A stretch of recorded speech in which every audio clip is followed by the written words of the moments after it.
யோசனை. நம்ம அர்ச்சனா எங்க போனா என்ன ஆனான்னு தெரியல. அவளை தேடி கண்டுபிடிக்கிற வழியை பாருப்பா. அந்த பொம்பளை கிட்ட எல்லாம் பேசி பிரயோஜனம் இல்லம்மா. நேரா நம்ம போலீஸ் ஸ்டேஷன் போலாம். அதான் சரியான வழி. வினோத், இது நம்ம குடும்ப விஷயம். எனக்கு என்னமோ அவசரப்பட்டு போலீஸுக்கு போக வேண்டாம் தான் தோணுது. என்னப்பா பேசுறீங்க நீங்க? அர்ச்சனா காணாம போயிருக்கா, மாப்பிள்ளை வர ஊருக்கு போயிருக்காரு. இந்த நேரத்துல எந்த முயற்சியும் எடுக்காம இருந்தா எப்படி? அதானே நீங்க என்னங்க யோசிக்கிறீங்க? அந்த பொம்பளைக்கு எப்ப பார்த்தாலும் என் பொண்ணு கொடுமை பண்றதே பொழப்பா போச்சு. அவளை ஒரு தடவை ஜெயில போட்டு கழுத்திங்க வைக்கணுங்க. அப்பதாங்க அவளுக்கு புத்தி வரும். நீ கிளம்ப வினோத். யாருன்னு போய் பாரு. ஹலோ ஹலோ, நான் ராணி பேசுறேன். நான் பிரியா தான் பேசுறேன். சொல்லுங்க. பிரியா, அண்ணி கிடைச்சிட்டாங்க. பிரியா, அர்ச்சனா கிடைச்சிட்டாளா? அம்மா, அர்ச்சனா கிடைச்சிட்டாளா? அர்ச்சனா கிடைச்சிட்டாளா? எங்க இருக்காளா? எப்படி இருக்காளா? ஹலோ, அர்ச்சனா எங்க இருக்கா? வீட்ல தான் இருக்காளா? அவகிட்ட கொஞ்சம் போன் கொடுங்களேன். அண்ணி இப்ப வீட்ல இல்ல, அவங்க சிவானா வீட்ல தான் இருக்காங்க. சிவானா இப்பதான் போன் பண்ணி விஷயத்த சொன்னாங்க. அண்ணி காணாம போன விஷயம் உங்க அண்ணி மூலமா உங்களுக்கு தெரிஞ்சிருக்கும். சரி, பதட்டமா இருப்பீங்களேன்னு தான் உங்களுக்கு போன் பண்ணி விஷயத்த சொன்னேன். சரிங்க, போன் பண்ணி சொன்னதுக்கு ரொம்ப தேங்க்ஸ். சரி பிரியா, வச்சிடுறேன். அர்ச்சனா எங்க இருக்காளா? அம்மா, அர்ச்சனா வந்து மாமாவோட ஃப்ரெண்ட் சிவா வீட்ல இருக்கலாம். சிவா இப்பதான் அவங்களுக்கு போன் பண்ணி எல்லா விஷயத்தையும் சொன்னாராம். போன்ல யாருமா பேசுனது? ராணி பேசுனாங்கண்ணா. பாத்தியா, இதுக்காகத்தான் நான் அவசரப்பட வேண்டாம்னு சொன்னேன். இல்லப்பா, அர்ச்சனா இப்ப மாப்பிள்ளையோட ஃப்ரெண்டு வீட்டுல இருக்கிறதுனால பிரச்சனை இல்ல. முன்ன திருச்சிக்கு போன மாதிரி இப்ப வேற எங்கேயாவது போயிருந்தா அதனாலதான் போச. அந்த மாதிரி தப்ப அர்ச்சனா பண்ண மாட்டாங்கிற நம்பிக்கை எனக்கு இருக்கு. ஏன்னா முன்ன இருந்த அர்ச்சனா வேற, இப்ப இருக்கிற அர்ச்சனா வேற. என்னப்பா சொல்றீங்க? திருச்சிக்கு போனப்போ அர்ச்சனாவுக்கும் அவ புருஷனுக்கும் நடுவுல பிரச்சனை இருந்தது. ஆனா இப்போ அர்ச்சனா தான் புருஷனுக்காக நம்ம ஒட்டுமொத்த குடும்பத்தையும் தூக்கி எறிஞ்சிட்டு போயிட்டா. அப்படிப்பட்ட ஒரு பொண்ணு வெளியூர் போன புருஷன் திரும்பி வர வரைக்கும் ஒரு பாதுகாப்பான இடத்துல தான் இருப்பான்னு நான் நம்பினேன். என் நம்பிக்கை வீண் போகல. அம்மா, அர்ச்சனா தான் நல்லபடியா இருக்கான்னு தெரிஞ்சு போச்சுல்ல, அப்புறம் ஏமா அழுதுட்டு இருக்கீங்க? கேவலம் ஒரு 5000 ரூபாய் பணத்துக்காக புருஷன் வீட்டுல இல்லாத நேரமா பார்த்து என் பொண்ணு அந்த படுபாவி வீட்டை விட்டு விரட்டி அடிச்சிட்டாள. நம்ம எல்லாம் இருந்து கூட அர்ச்சனாவுக்கு உதவி செய்ய முடியாதபடி போயிடுச்சு. தாய் தகப்ப அண்ணன் தங்கச்சி இவ்வளோ பேர் இருந்தும் யாரோ ஒரு 3வது மனுஷங்க வீட்டுல போய் தங்கி இருக்கிறாளேப்பா. இந்த கொடுமையில இருந்து என் பொண்ணு எப்பதான் விடுதலை ஆகி வரப்போறாளோ தெரியல. கவலைப்படாத சிவகாமி, இந்த பிரச்சனைக்கு நான் ஒரு முடிவு கட்டுறேன்.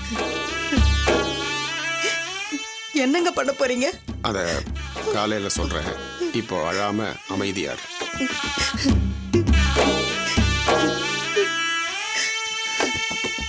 ஜெயந்தி, அதான் பிரச்சனை எல்லாம் முடிஞ்சு போச்சுல. நீ போய் சாப்பாடு ரெடி பண்ணு. போமா, நீ போய் ஹெல்ப் பண்ணு.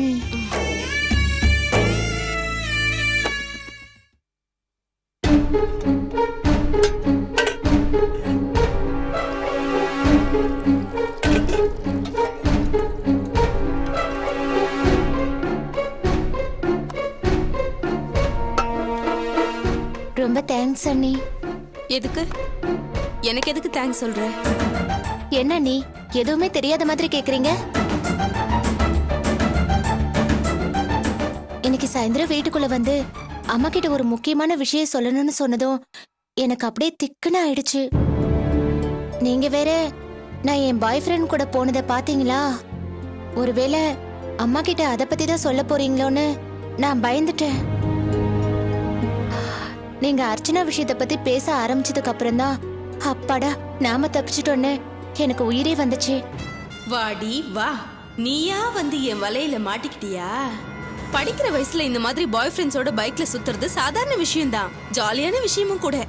இதையெல்லாம் வந்து வீட்ல சொல்லி மாட்டி விடுற சராசரி அண்ணி நினைச்சிட்டியா பிரியா என்ன? நானும் படிக்கிற வயசுல உங்க அண்ணன் கூட இந்த மாதிரி எல்லாம் பைக்ல சுத்தினவதான். அதனாலதான் இந்த மாதிரி அழகான குடும்பத்துல வாழ்ற பாக்கியம் எனக்கு கிடைச்சது. So keep it up. அண்ணி, நீங்க இவ்ளோ ஃப்ரெண்ட்லியா இருப்பீங்கன்னு நான் எதிர்பார்க்கவே இல்ல. நான் உனக்கு முதல்ல நல்ல ஃப்ரெண்டு, அதுக்கப்புறம் தான் அண்ணி.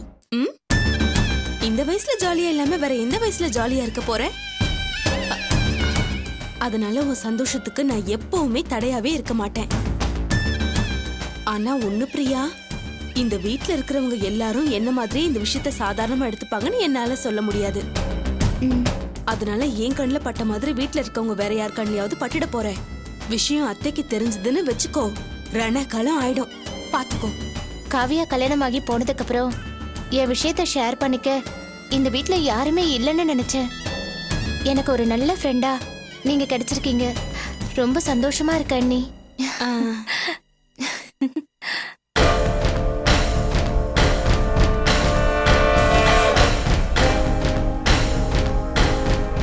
சந்தோஷப்பட வேண்டியது நீ இல்லடி, நான் தான். உன்னை எப்படி என் வலையில விழ வச்சு உங்க அம்மாவை துடி துடிக்க வைக்கணும்னு யோசிச்சுக்கிட்டு இருந்தேன். நீயா வந்து மாட்டிக்கிட்ட. புள்ளி வச்சுட்டல்ல, கோலம் போட்டுடுறேன்.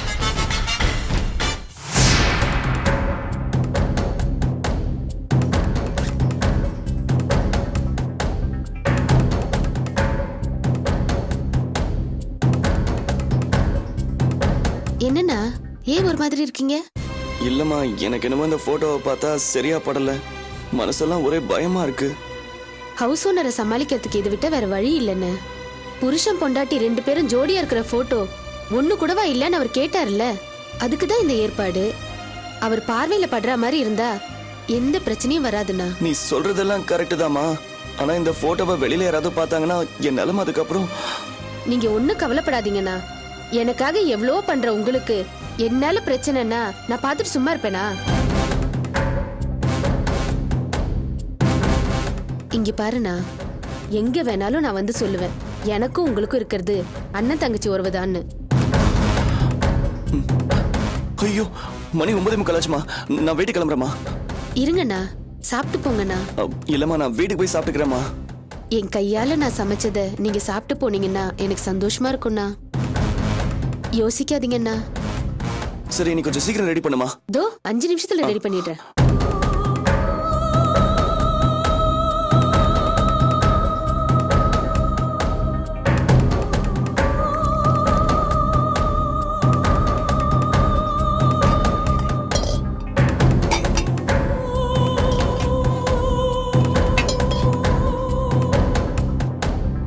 சரிம்மா, நான் கிளம்புறேன். இன்னைக்கு ஆஃபீஸ்க்கு லீவு போட்டேன்.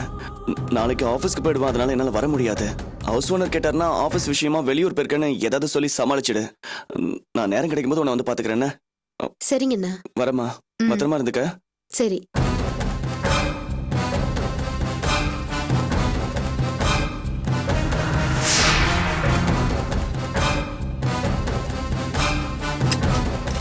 என்னம்மா பூட்டு போட்டு வச்சிருக்காரு இவரு? ஹவுஸ் ஓனர் 10 மணிக்கே கேட் பூட்டிடுவேன்னு சொன்னாரு. எனக்கு ஞாபகம் இல்லாம போச்சு. இப்ப என்னண்ணா பண்றது? என்ன பண்றது? ஹவுஸ் ஓனரை எழுப்பி வந்து திறக்க சொல்லு. 10 மணிக்கு மூடினா காலையில 5 மணிக்கு தான் திறப்பேன்னு ஸ்ட்ரிக்டா சொல்லியிருக்காரு. அதுக்காக காலையில 5 மணி வரைக்கும் நான் இங்கேயே படுக்க முடியும்? என்னம்மா, அண்ணனுக்காக ஏதாவது சொல்லி எழுப்புமா.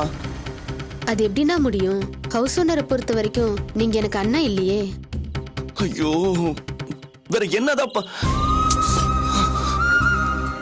ஏன்பா, என்னாச்சு? 2 பேரும் இங்க நின்னுட்டு இருக்கீங்க?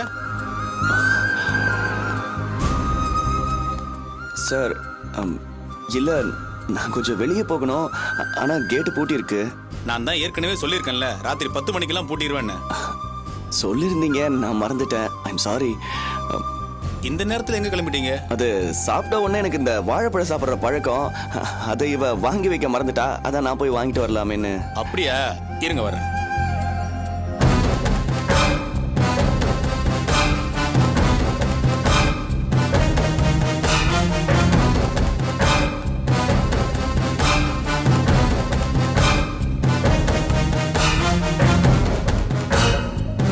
தம்பி சார்,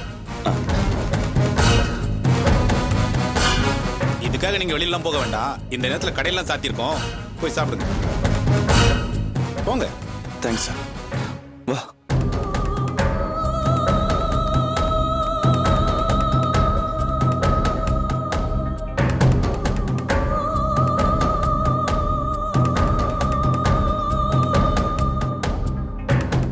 இந்தாம்மா. என்னால உங்களுக்கு ரொம்ப சிரமம்ண்ணா. அதெல்லாம் ஒன்றும் இல்லைம்மா, பரவாயில்ல. நான் வீட்டுக்கு ஃபோன் பண்ணி ஏதாவது பொய் சொல்லி சமாளிச்சுக்கிறேன். பாய்த்தலை எடுத்து கொடு, நான் வெளியே படுத்துக்கிறேன். சரிண்ணா.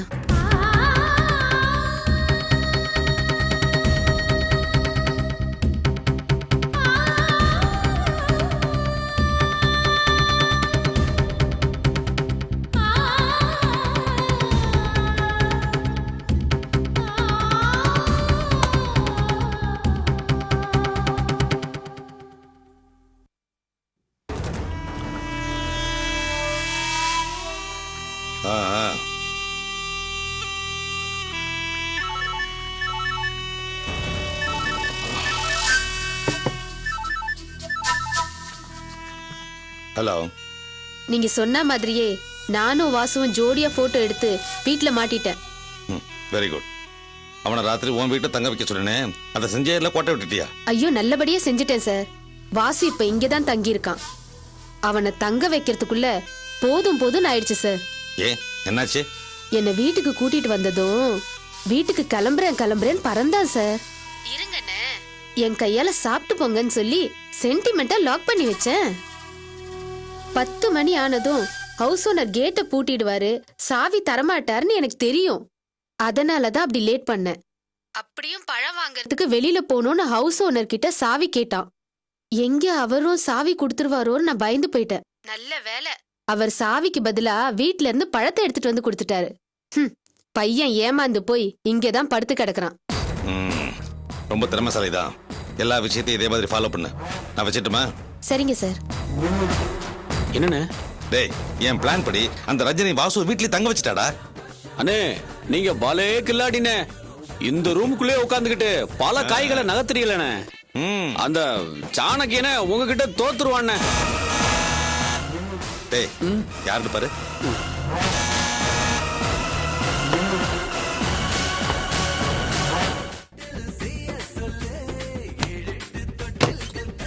வா. வணக்கம் சார். வாடா. வணக்கம் சார். உட்காரு. என்னடா இந்த இடத்துல வந்திருக்க? வாசுகிட்ட மும்பை போறேன்னு போய் சொல்லி தலைமறைவா இருக்க. பகல்ல வெளியே நடமாடினா அவனுக்கு விஷயம் தெரிஞ்சிடும்ல, அதான் நைட்ல வந்தேன். டேய், நான் தான் உன்னை ஊட்டி கொடைக்கானல் போய் ஜாலியா இருந்து பணம் கொடுத்தேன்ல, அப்புறம் உள்ளூர்லயும் சுத்திட்டு இருக்க. நீங்க கொடுத்த பணம் ஊட்டி கொடைக்கானலுக்கு டிக்கெட் எடுக்க கூட பத்தாது. அப்புறம் எங்க போய் ஜாலியா இருக்கிறது? டேய், யாரும் முன்னாடி என்னடா பேசுற? உட்கார. அவன் சின்ன பையன், அவனை போய் மிரட்டிட்டு. இந்தா, அவனுக்கு ஒரு கிளாஸ் போடு. வேண்டாம் சார். டேய், நீ கொடுத்து வச்சவன்டா. அண்ணன் உன்னை சரி சமமா உட்கார வச்சு ஊத்தி கொடுக்க சொல்றாரு பாரு.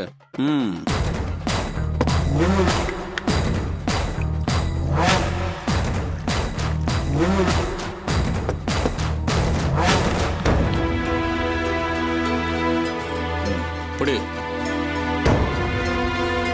புடி.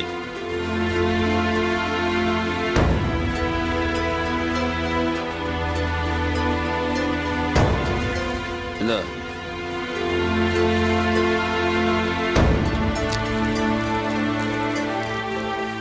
சார், பேசுறேன்னு தப்பா எடுத்துக்காதீங்க. பணத்துக்கு ஆசைப்பட்டு தான் நீங்க சொன்னீங்கன்னு நான் உயிருக்கு உயிரா பழகின என் நண்பன் வாசுக்கு நான் நம்பிக்கை துரோகம் பண்ணியிருக்கேன். ஆனா நான் பணம் கேட்க வரும்போதெல்லாம் நீங்க பணம் தராம இந்த மாதிரி ஊத்தி கொடுக்குறீங்களே, இது நியாயமா சார்? டேய், என்னடா எப்போ பார்த்தாலும் பணம் பணம் அலையிற? அண்ணன் சொன்னா ஆண்டவன் சொன்ன மாதிரி. அவர் வார்த்தையும் தெய்வ வாக்கும் ஒண்ணு. கண்டிப்பா தருவாரா? அதான் எப்ப தருவாரு? டேய், என் பிளான் முழுசா நிறைவேறட்டும், அதுக்கப்புறம் நீ எதிர்பார்க்காத அமௌண்ட்டும் கைக்கு வந்து சேரும். என்ன? அது சரி சார், அது வரைக்கும் நான் தலைமறைவா இருக்கணும்ல, அதுக்கு நீங்க கொடுத்த பணம் பத்தாது. என்னடா அவன் சும்மா பணம் பணம் நச்சரிக்கிறான். டேய், அண்ணன் முன்னாடி இப்படி எல்லாம் பேசாதடா. அவரு ஒரு நேரம் மாதிரி ஒரு நேரம் இருக்க மாட்டாரு, பெரிய பிரச்சனை ஆயிடும். ரஞ்சனி உன்ன மாதிரி என்னடா, அவ இப்படி பணம் பணம்னு அலையறா, நீ ஏன்டா அப்படி இருக்க? அவளையும் என்னையும் கம்பேர் பண்ணாதீங்க. அவ நடிக்க வந்திருக்கா, நான் துரோகம் பண்ணிருக்கேன், அதுக்கு ஒரு விலை கொடுக்கணும்ல. என்னடா இவன் பணம் பணம் டார்ச்சர் பண்றான்?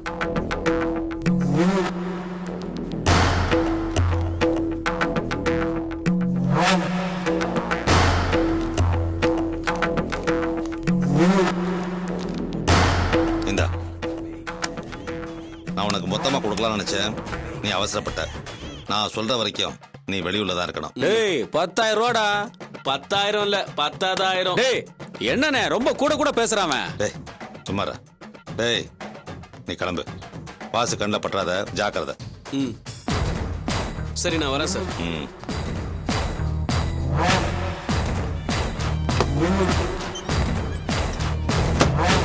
அண்ணே, ஓவரா குடைச்சல் கொடுக்கறானே, போட்றவா?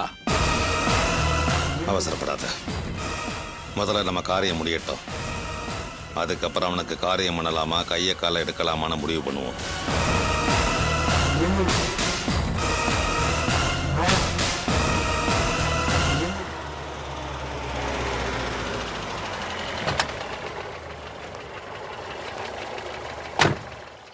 சரி சார் ரொம்ப தேங்க்ஸ். நியாயமா பார்த்தா நான் தான் உனக்கு தேங்க்ஸ் சொல்லணும். அதெல்லாம் இல்லை சார், மறுபடியும் வேற ஏதாச்சும் வண்டி தேவைப்பட்டா கண்டிப்பா சொல்லுங்க. சொல்றேன் செல்வம். சரி அப்ப நான் கிளம்புறேன். போப்பா. வாங்க. வர செல்வம்.